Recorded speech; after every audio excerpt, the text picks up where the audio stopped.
Take two, a little interruption there, but all sorted. So where were we? Back on the wave. Okay, so yeah, so I'm just going to throw some white straight into that. Make up a bit of a swirly, foamy sort of piece happening.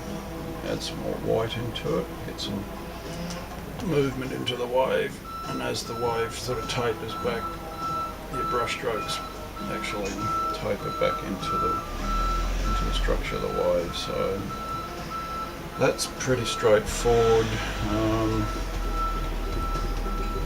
Yeah. I've left a small white line up here. I'm going to be putting some foaming spray and that up into that area. So a few little marks here. And notice I'm using the brush on the edge. They're fantastic brushes, these flat ones. They allow you to manipulate them in all sorts of different directions. So we're going to have foam in the foreground here. And then we'll just start making some marks along here.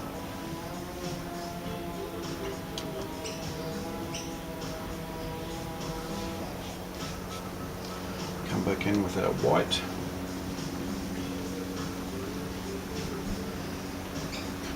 Opposed to keep your brush clean if you're going sort of if you're looking for distinct sort of marks with your white and that. So just give that a quick rinse out. Okay, now okay. So that's just to show you basically the movement in the wave. Very easy when you know how. So I'm just blocking in a bit of white into the foreground there.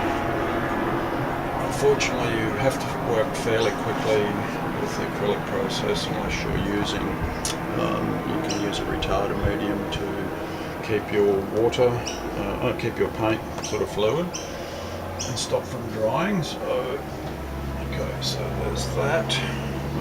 Might be a couple more bits and pieces of the dark shadows through here.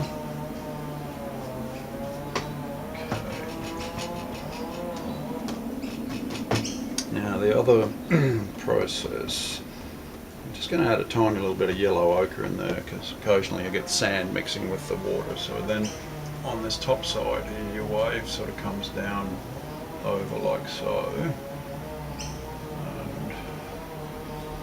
and that sort of mixes with our foam as we're going. So yeah, like I said, I study the waves quite a bit. I quite enjoy the ocean, a little bit of surfing and that here and there. So my quick access mayonnaise bottle full of titanium white, very handy. So pretty much where I'll be. Okay, so with the foaming spray here, same brush again. I've just added a little bit of Pacific blue, throw a little bit of the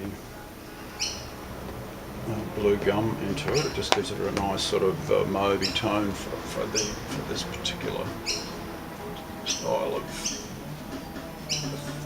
getting the foam to the correct colour with the shadows and stuff. Yeah, so put that down in here. Fingers are great for adding strong tones.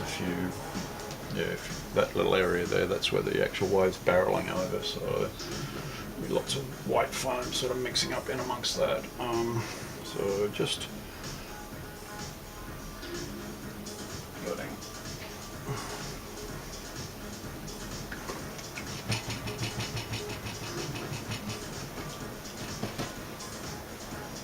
now straight into the white again. Now up here is going to have some fairly solid white foam spraying into it. So one of my little trade secrets, which is not a secret, but yeah, it's just a dish brush, fantastic for getting a quick foam effect of water spraying and stuff, as you'll see. So you can sort of come in there,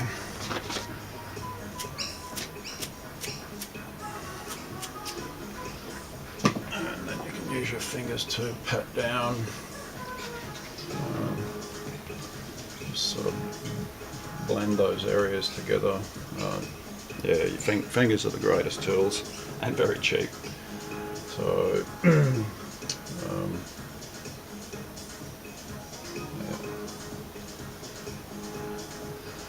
Okay. So now, just one other thing. This top side of the waves here, we might bring a bit more light into it by just sort of dragging that brush through.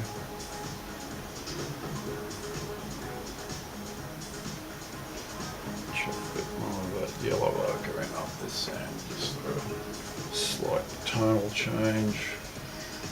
Picked up a bit of sand. Yeah, so